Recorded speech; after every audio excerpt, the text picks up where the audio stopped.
Alléluia. Amen. Vous savez, il y a amen traditionnel, il y a aussi amen inspiré et amen prophétisé. Alléluia. Amen. Je veux savoir que tu n'es pas dans amen traditionnel, que tu n'es pas dans amen poussé par les hommes, mais amen inspiré et prophétisé de Dieu. C'est ça l'église de Jésus-Christ. Alléluia. Seigneur, étends mes limites. Voilà le thème. Wow, quel thème. Nous sommes dans Michée chapitre 7, verset 11. Je lis la version Louis II. Le jour où l'on rebâtira tes murs, ce jour-là, tes limites seront reculées. Amen. Amen. Que Dieu bénisse cette parole dans ta vie. Amen. Seigneur, étends mes limites. Vous verrez immédiatement que ce thème est une prière et une supplication. Et ce n'est pas n'importe quelle prière ici. Il est question de la prière de délivrance. Une personne est limitée. Une personne est serrée. Il n'y a pas suffisamment d'espace pour agir. Il pouvait aller loin. Mais un trait a été tracé. Il ne peut pas le franchir.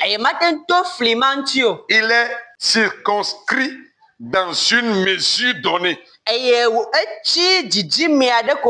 à un moment donné, il est fatigué. À un moment donné, il voit qu'il peut crier et les choses vont changer. À un moment donné, il voit un certain Seigneur qui passe.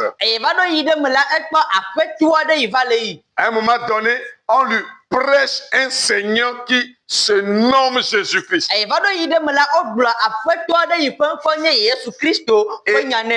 Et il respire profondément.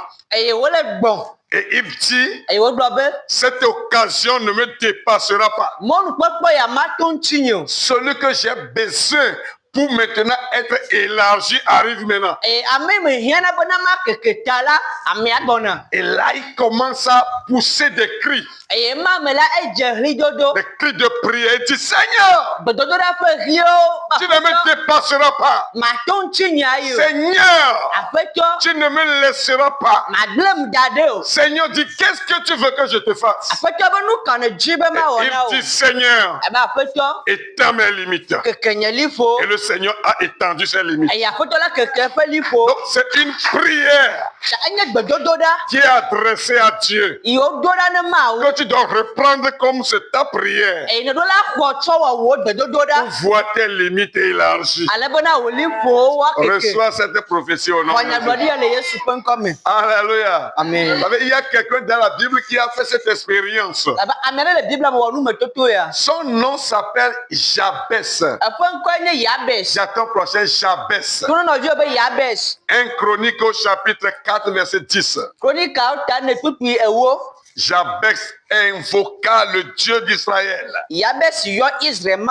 en disant, si tu me bénis et que tu étendes mes limites. Et la Bible dit, et Dieu accorda ce qu'il avait demandé. Si toi aussi tu peux dire, Seigneur, étends mes limites, il fera ce que tu m'as demandé. Je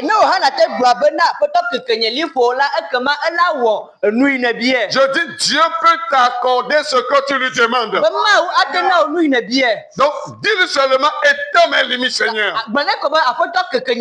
tu feras tes limites étendues.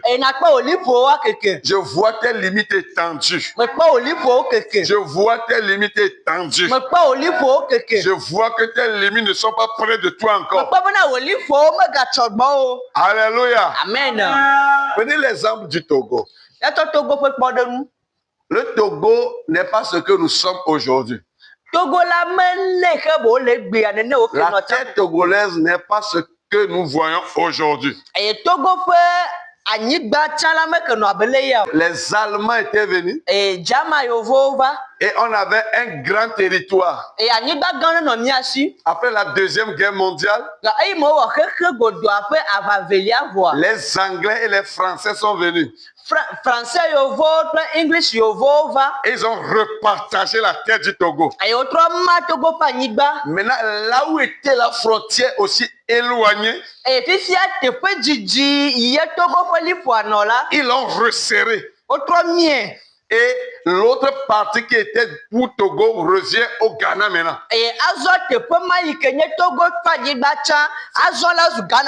Ça veut dire au lieu que la terre sous la limite soit étendue, elle était plutôt resserrée.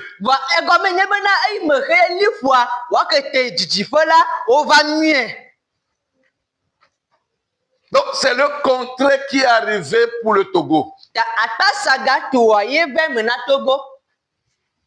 Au lieu que la limite soit étendue, elle a été resserrée. Mais ce n'est pas ce que Jabès a dit. Mais ce n'est pas ce que Dieu veut. Dieu veut plutôt que la limite soit étendue. Mais elle est resserrée pour le Togo. Et c'est comme ça arrive spirituellement dans la vie de certains enfants de Dieu. Au lieu qu'ils devaient avoir de l'étendue, ils sont resserrés plutôt. Au lieu que leur vie soit étendue, leur adoration soit étendue. Demain, ils adorent bien. Le lendemain, leur adoration revient petite. Au lieu que leur bénédiction croître, plutôt ça resserre. Et quand on est dans un pays où sur le plan charnel même la limite est resserrée, qu'est-ce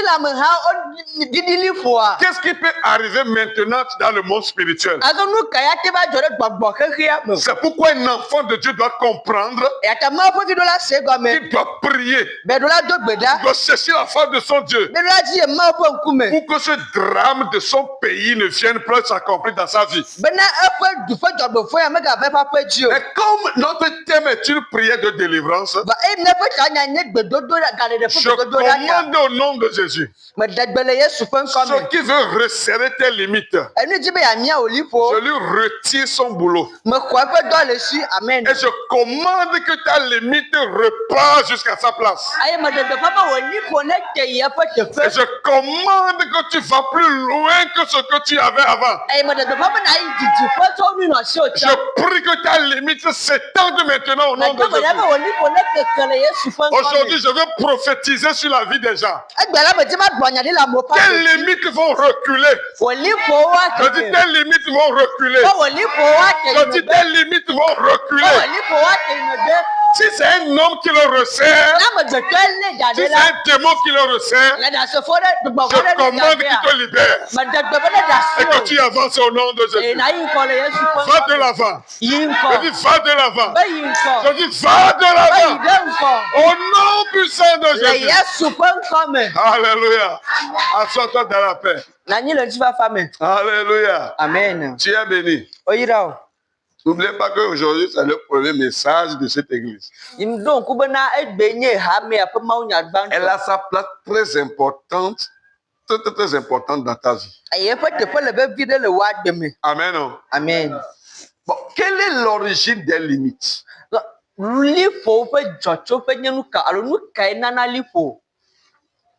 Dans notre texte, il est dit que tes limites vont reculer.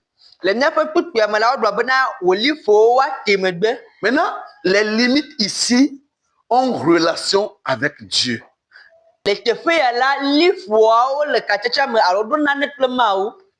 Autrement dit, ce sont des limites dans notre texte imposées par Dieu.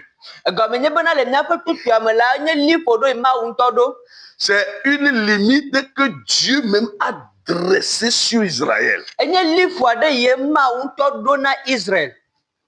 Les limites ici, c'est un décret ou une ordonnance qui lie Dieu à l'homme dans une mesure ou une dimension prédéterminée.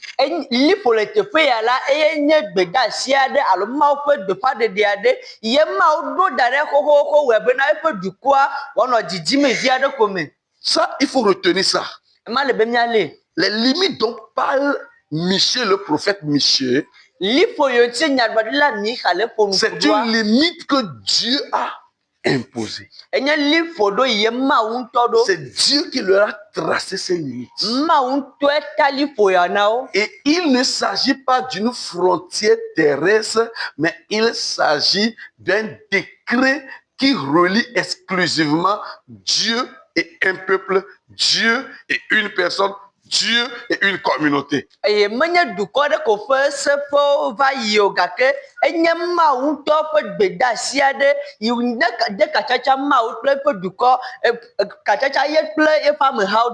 Et ici, on verra le même mot limite, mais traduit dans d'autres versets comme la loi.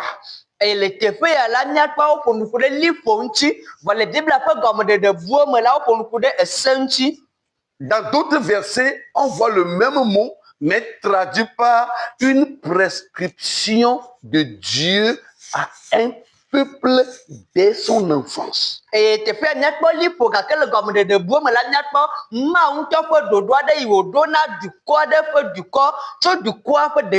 Par exemple, lisons Psaume au chapitre 2, verset 7. Il est dit, je publierai le décret. C'est le mot hébreu qui est traduit dans Michée par limite. Le décret. Et quel est ce décret? Et quelle est cette limite? L'Éternel m'a dit, tu es mon fils, je t'ai engendré aujourd'hui. Et ce verset veut dire qu'en ce moment où Dieu parle, il n'avait qu'un seul fils. Il y a une seule personne qui est liée à lui comme fils. Et dans le Nouveau Testament, on appelle ce fils fils unique de Dieu. Par exemple, Jean chapitre 3, le verset 16. Car tu as tant aimé le monde qu'il a donné son fils unique. Donc, la capacité d'être fils est limitée sur Jésus seul. La capacité d'être fils de Dieu est arrêtée seulement sur le Messie Mashiach. Et Dieu dit c'est un décret.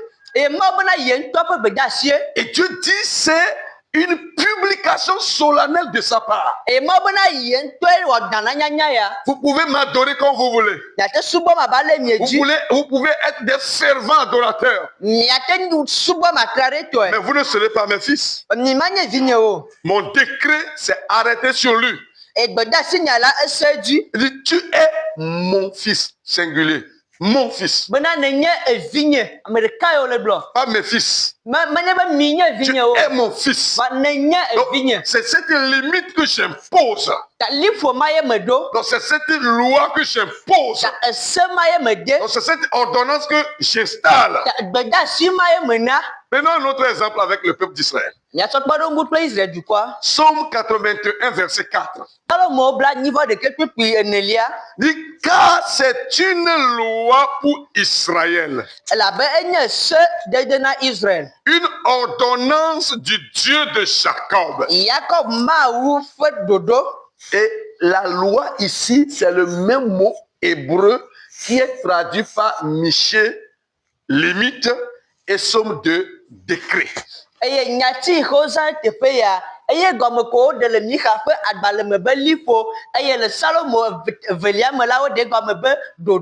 Vous savez, il est écrit dans Romains au chapitre 2 que ceux qui pêchent par la loi vont être punis par la loi. Ceux qui pêchent sans loi vont être punis sans loi. Et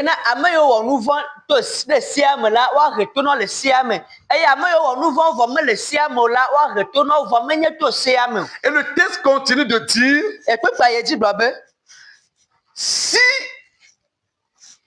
eux qui n'ont pas la loi agissent d'après la loi, il y a une loi qui est inscrite dans leur conscience. Autrement dit, c'est seulement à Israël que Dieu a donné les lois ou la loi que Moïse a reçue sur le mont Sinaï.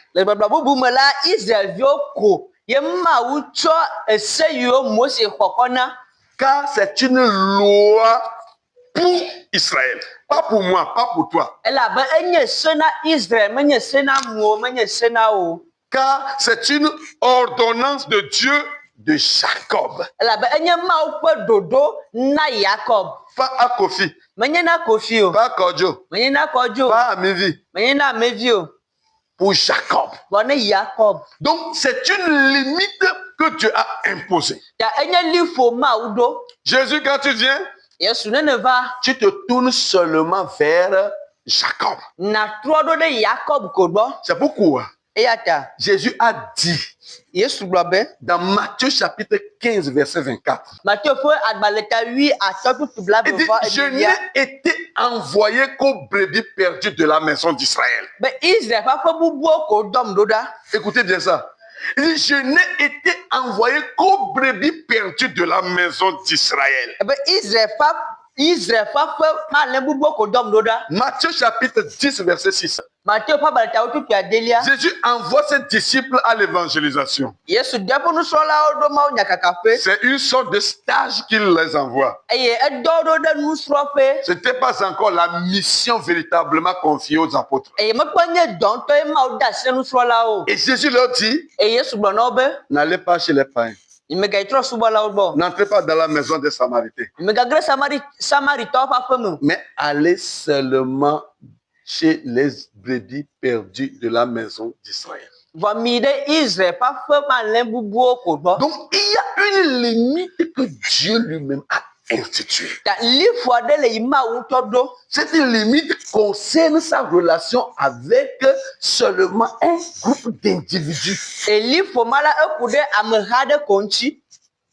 Peuple de Dieu, cette loi est un véritable problème. Cette limite fait que Dieu ne peut pas voir d'autres nations. Dieu ne peut pas voir d'autres peuples. Et depuis Abraham, et ça ne finit pas. Cette limite est gardée. Cette limite est retenue. Mais un jour, Michée prophétise et dit, lorsque le jour où les tes murs seront relevés, cette limite que j'ai imposée, ça va disparaître. Amen. Ça veut dire que si avant, le décret était seulement sur Jésus, en tant que fils de Dieu, le jour où ces murs seront relevés, le jour où ces murs seront rebâtis, c'est-à-dire le jour où il va ressusciter, l'histoire là va changer. Que quelqu'un dit l'histoire là va changer. Alléluia. Amen. C'est-à-dire l'histoire là va changer. écoutez ça. Il dit, j'ai publié un décret. Et ce décret, c'est seulement toi qui es mon fils. Et regardez ce que le prophète Michée dit. Michée dit, le jour où l'on rebâtira tes murs. Il n'a pas dit le jour où l'on rebâtira vos murs. Non. Autrement dit, Michée s'adresse à un individu, à une personne bien choisie, bien doigtée. Autrement dit, il ne parle pas ici à tout le peuple d'Israël. Mais il prend Michée pour représenter le peuple. Donc maintenant, la parole est adressée à Michée, loin de Dieu. Et c'est en prophétie sur une personne qui va venir. Et cette personne, nous le savons, que c'est le Messie, Mashiach, Jésus-Christ. Et un jour, sauf dans Jean chapitre 12, au verset 24, la Bible dit, des Grecs sont venus pour voir Jésus. Ah, c'est seulement chez Israël qu'il a été envoyé. Mais la Bible dit des Grecs, c'est-à-dire d'autres en dehors des Juifs viennent pour rencontrer Jésus, pour voir Jésus. Il y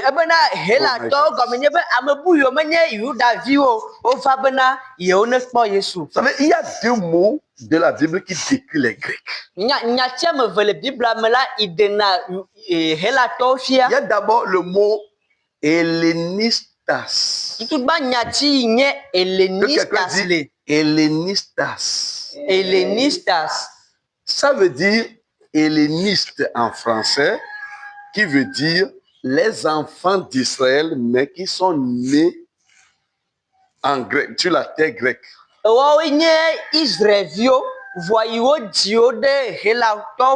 C'est-à-dire les Juifs de couture grecque. Et il y a un autre mot en grec qui est Hélène. Quelqu'un dit Hélène. Vous allez voir qu'en effet, c'est bien traduit. Hélator. Donc, c'est plus tiré du grec. Le grec, c'est Hélène.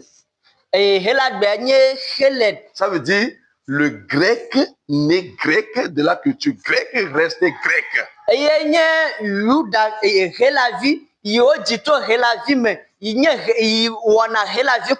n'a rien à voir avec les Juifs. Et dans Jean chapitre 12, verset 24, il n'est pas question de hellénistas, mais il est question de Hélène, c'est-à-dire des vrais Grecs, nés grecs, fils grecs, mais grecs. Et le reste de la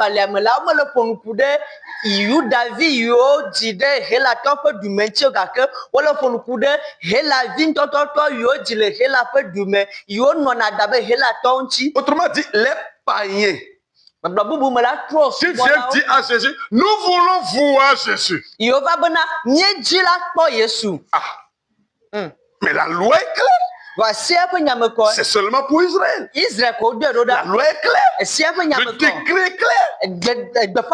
C'est uniquement Jésus, mon fils.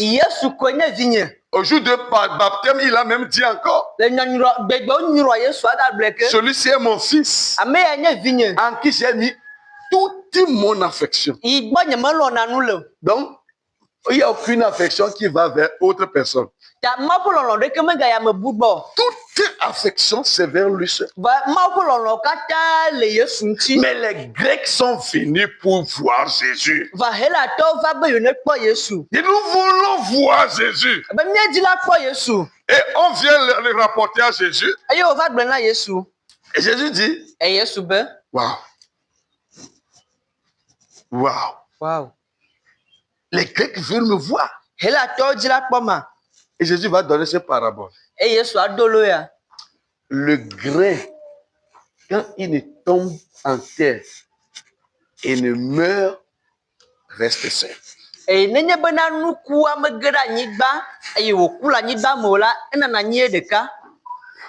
quand il tombe en terre et meurt, ça porte beaucoup de fruits. Autrement dit, il prophétise sur lui-même pour dire, si je ne meurs pas, si je ne suis pas enterré, si je ne ressuscite pas, je serai seul fils de Dieu.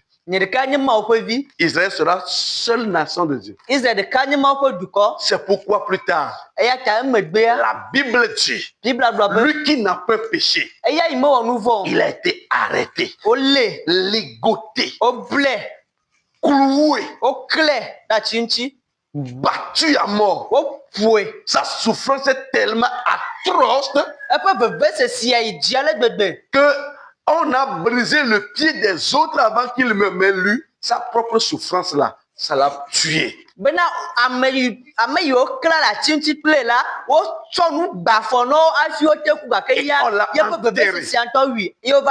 on l'a enterré. 3 jours après, on a commencé à rebâtir un mur.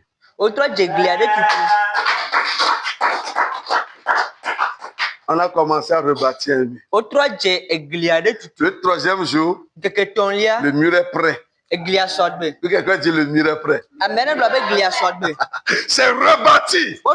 Et à partir de ce temps-là, ce que tu ne pouvais pas recevoir, maintenant tu peux le recevoir. À partir de ce jour-là, la limite est imposée. Le décret imposé. Les lois imposées. Les ordonnances instituées ont reculé. Alléluia. Amen. Alléluia. Amen. Écoutez-moi, est-ce que vous avez une fois vu un arbre qui projette l'ombre de ce côté? Au départ, l'ombre n'a pas atteint là-bas. Mais au fur et à mesure que le soleil descend comme ça, l'ombre aussi s'éteint. Et toi qui étais ici, sous le soleil, à un moment donné, l'ombre vient jusqu'à te couvrir. C'est ce qu'on dit ici. Donc les grâces de Dieu sont arrivées à toi aussi. La bénédiction de Dieu est arrivée à toi aussi. Celui qui croit en Jésus-Christ, ce qu'il ne pouvait pas recevoir dans l'ancienne alliance, tu le reçois maintenant. Je prophétise que tu reçois tout maintenant. Parce que tu crois en Jésus-Christ, parce que tu acceptes Jésus-Christ, parce que tu choisis Jésus-Christ. Voilà, tu as tout maintenant. Voilà, tu reçois tout maintenant. Voilà, tu possèdes tout maintenant. Au nom de Jésus. Donc, les limites dont on parle ici, premièrement, c'est sur Jésus. 2, c'est sur Israël. Donc, les bénédictions qui sont arrêtées sur eux, maintenant c'est arrivé sur nous. Je dis c'est arrivé sur nous là. Je dis que c'est arrivé sur nous. Voici ce qui est écrit. Actes chapitre 2, verset 39. La Bible dit car la promesse est pour vous. Là, Pierre parle des enfants d'Israël qui sont venus au jour de Pentecôte. Il dit car la promesse est pour vous, pour vos enfants, et maintenant, et pour tous ceux qui sont au loin, aussi grand nombre que le Seigneur notre Dieu les appellera. Amen.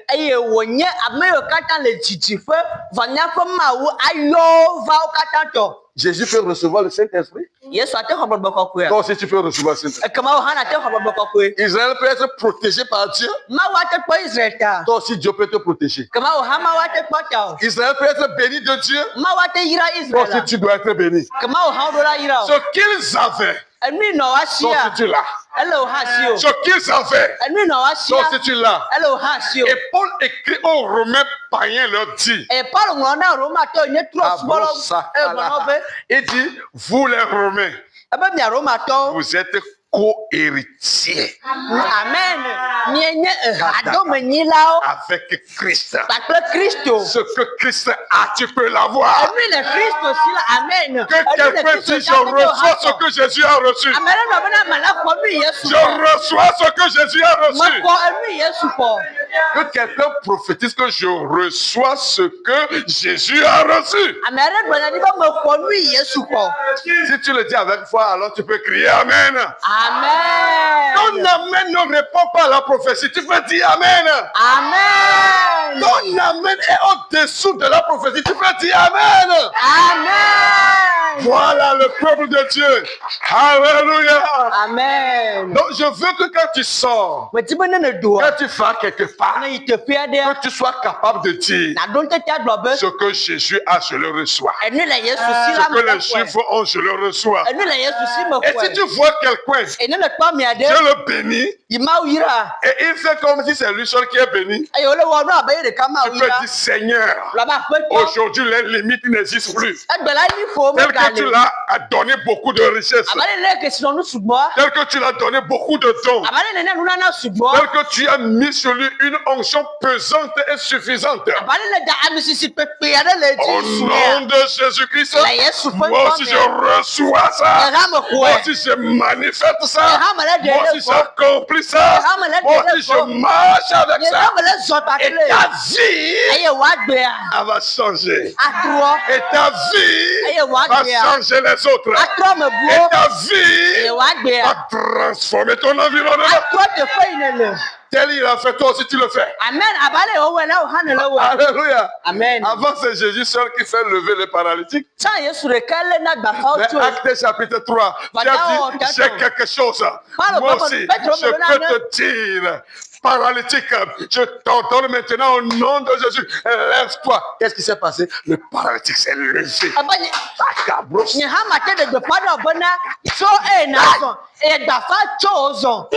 aussi tu peux le faire. Que quelqu'un dit moi aussi je peux le faire. Amen. Et si tu peux le faire là. Tu peux le faire là. Quelqu'un dit je peux le faire. C'est-à-dire qu'il ne faut pas compter sur quelqu'un.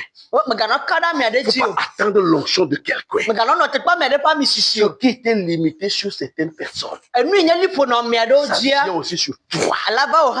Avant, dans l'ancienne alliance, les rois, les prophètes, les sacrificateurs, les lépreux, c'est eux seuls qui avaient l'autorisation de recevoir l'huile d'onction. La limite a été imposée. Mais quand les murs se sont relevés, je veux que tu gardes ça là. Les murs se sont repartis. Quand la résurrection s'est passée, la Bible dit, certains ne sont même pas prophètes. Certains ne sont même pas sacrificateurs. Certains n'étaient même pas rois. Mais quand un jour de Pentecôte arrive, ils n'avaient même pas fréquenté les écoles juives. La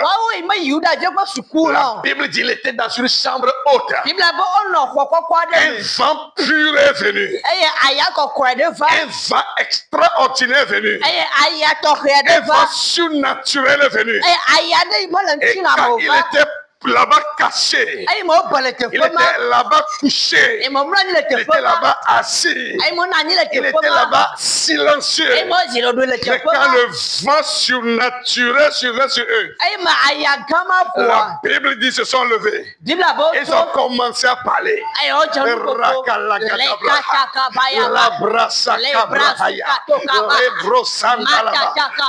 moment, les rois étaient dans le palais. En ce moment, moment, les sacrificateurs étaient dans le temple. Ils ont entendu une voix qui n'est pas une voix ordinaire. Une voix qui dit et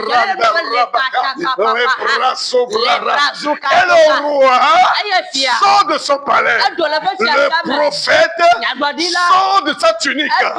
Le sacrificateur sort de son temple. La Bible dit ils couraient ensemble pour voir ce qui se passe ici. Ils sont arrivés. Ils voient des gens qui n'ont pas fréquenté, qui parlent un français pur, qui parle un anglais pur, qui parle un chinois pur, qui parle un neveu pur, qui parle un cadet pur. Mais il dit, mais qu'est-ce qui se passe? Tu n'es pas de mon village, mais tu parles ma langue. Qu'est-ce qui s'est passé? Ce qui était limité sur certaines personnes est venu sur eux là. C'est venu sur eux là. C'est venu sur toi. Alléluia. Amen. Écoute-moi. Quand le mur est rebâti, tu n'as pas besoin d'aller à l'école pour parler français. Parce que la limite là qui est arrêtée sur ceux qui vont à l'école, cette limite recule. Et toi aussi tu entres et tu parles. Si cela arrive dans la langue, vous pensez que Dieu laissera votre bénédiction? Je confesse, je prophétise. L'ombre de bénédiction vient sur toi. Je dis ça vient sur toi. Quand quelqu'un se lève et dit ça vient sur ma vie. Alléluia. Amen. Assois-toi dans la paix. Donc ça vient sur toi. Maintenant, il y a quelque chose que je vais parler, très important. Asseyez-vous dans la paix. Je vais vous enseigner quelque chose. Il dit, le jour où l'on rebâtira tes murs. Très important. Il dit, le jour où l'on rebâtira tes murs. Que quelqu'un dit banar. Que quelqu'un dit banar. Banan. Vous savez ce que ça veut dire? C'est le mot hébreu qui est traduit par rebâtira. Qu'est-ce que ça veut dire? Dans ce mot, il y a le mot maçon. Et dans ce mot, il y a le mot redresser. Et maintenant, ce qui est très intéressant, dans ce mot qui est traduit par maçon, il y a aussi, on peut le traduire par réparateur.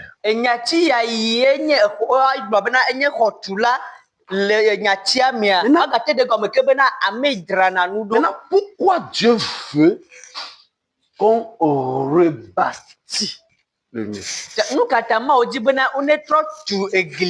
Banar en hébreu peut être traduit aussi par bâtir. Mais selon le contexte de Michée, le mot doit être traduit par rebâtir ou réparer.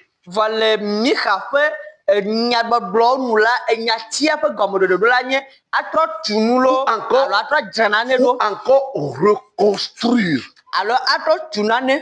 Pourquoi? Parce que ce mot en hébreu n'est pas seulement utilisé pour bâtir les maisons en briques. Il ne s'agit pas de bâtir un mur, de rebâtir un mur en briques. Écoutez ça. Ce mot, écoutez ça. Je vais briser quelque chose dans la vie de quelqu'un ce matin avec les Alléluia. C'est-à-dire, mon Dieu va arrêter quelque chose dans la vie de quelqu'un et ta vie va changer. Écoutez-moi. Le même mot là, on l'utilise pour dire bâtir une maison ou une famille.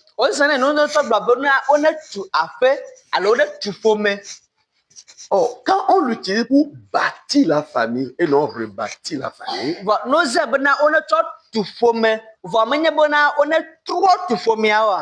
ça veut dire quoi bâtir la famille? Que quelqu'un dit, Dieu va faire quelque chose. Alors, ça veut dire quoi? Quand une femme dit, je bâtis la famille, avec ce mot dans la Bible, ça veut dire que cette femme ne peut pas donner d'enfant. Et maintenant, elle va passer par sa servante. Elle va confier sa servante à son mari. Et sa servante va aller vers son mari, va avoir d'enfants. Et le jour où l'enfant va naître, la maîtresse s'assied. Et quand la servante enfante immédiatement, la servante prend l'enfant avec le sang sur ses genoux pour que l'enfant devienne la sienne. Et subavia aide apeno afa srobo eye wa divine bone de doya diviala apeno aba nani de nyonu ya di subavia gbo e nenye be divizire kala apeno ahode ya plevua atodare efataji eye mamela evia azueto. C'est ce qui s'est passé dans la vie de Sarah. Ou précisément Sarai. Alors Sarai, Genèse chapitre 16, verset 2. Et Sarai dit à Abraham, voici l'Éternel m'a rendu stérile. Viens, va, je te prie. Viens vers ma servante. Peut-être aurais-je par elle des enfants. Abraham écouta la voix de Sarah. Abraham, c'est Sarah. Quand vous prenez la version Darby, voici ce qu'il dit. Et Sarah dit à Abraham, tu vois que l'Éternel m'a empêché d'avoir des enfants. Va, je te prie, vers ma servante. Peut-être me bâtirai-je une maison par elle. Et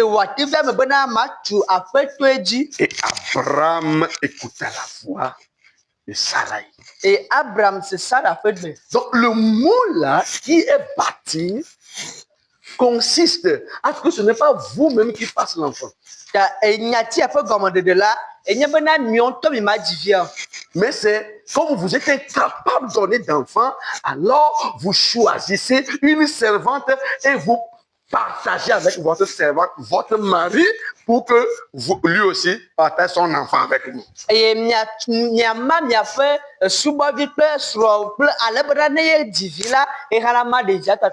cette manière de bâtir la maison est une humiliation et un désespoir pour Sarah. Et Dieu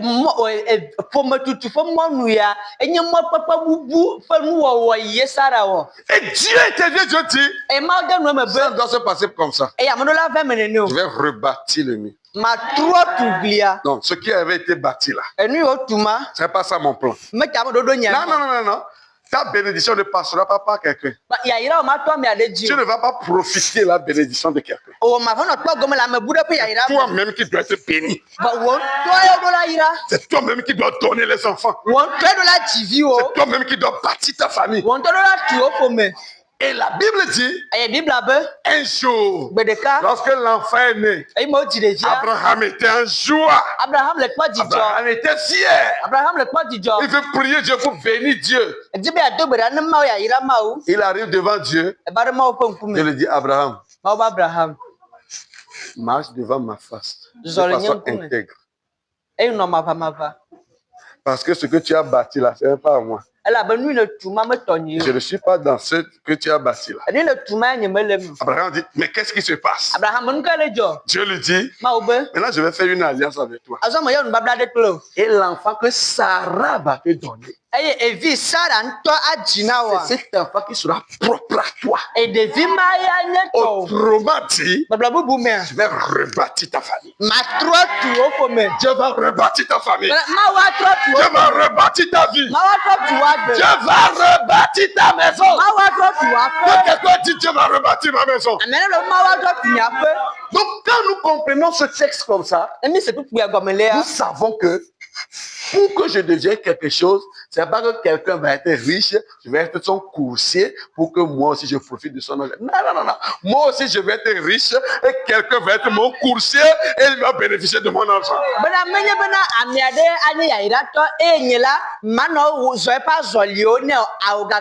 Écoute ce que tu as dit au Messie. Il dit, les siens rebâtiront leurs anciennes ruines. Les siens.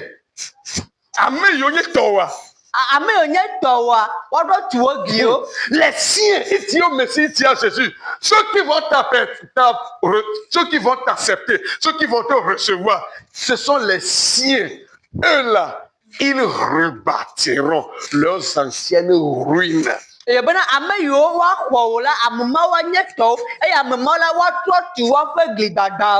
dire quoi? Si ta maison est détruite, tu vas le rebâtir. Je dis, tu vas le rebâtir là. Si quelqu'un, l'espoir n'est pas fini. Oh my God, que quelqu'un dit, ma maison va être rebâtie.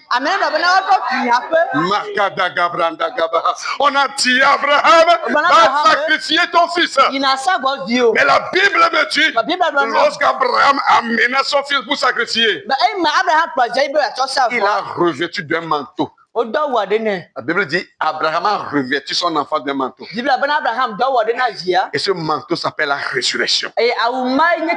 Alors qu'il va pour tuer l'enfant, il revient avec le même enfant. Il revient avec le même enfant.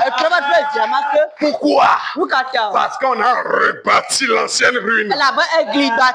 Je vois ta maison rebâtie au nom de Jésus. Je vois ta vie rebâtie au nom de Jésus. Tu relèveras des fondements antiques. Ce que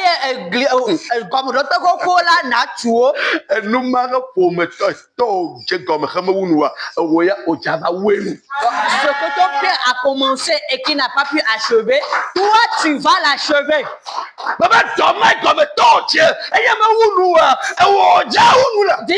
travail que ton père a commencé et n'a pas pu l'achever, toi tu l'achèves.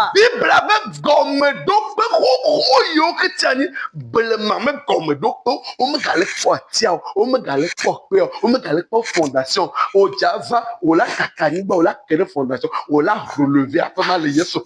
Bible dit les anciens fondements, les fondements antiques, tu vas les redécouvrir et tu vas les bâtir à nouveau. Parce que tu auras un nouveau nom. Et dit, on t'appellera réparateur de brèches. Celui qui restaure les chemins, qui rend le pays habitable. Les gens vont quoi accepter Jésus-Christ? À cause de toi, ta famille est rebâtie. Écoute, tu dis que c'est fini, ce n'est pas encore fini. Je confesse que ce n'est pas fini. Je dis, je confesse que ce n'est pas fini. Quelqu'un dit ce n'est pas fini. Tu ne l'as pas dit avec foi. Que quelqu'un dit ce n'est pas fini. Pourquoi? Parce que tu as un nom. Ton nom c'est réparateur. Que quelqu'un dit je suis réparateur. Et en hébreu ça veut dire je suis maçon. C'est moi qui bâtis. Je prophétise, ce nom est collé à toi depuis le ciel. Je dis ce nom est collé à toi depuis le ciel. Je vois une femme qui rebâtit. Je vois un homme qui rebâtit. Je vois des enfants qui rebâtissent. Et mon Dieu me dit, c'est la saison pour commencer à rebâtir. Va et bâtir au nom de Jésus. Oh, va et bâtir au nom de Jésus. Je prophétise. À partir d'aujourd'hui, ton histoire change. Ta vie change. Ta condition change. Et va. Et bâti. Va. Rebâti. Va. Et relève les anciens murs. Va. Ta vie change. Au nom de Jésus.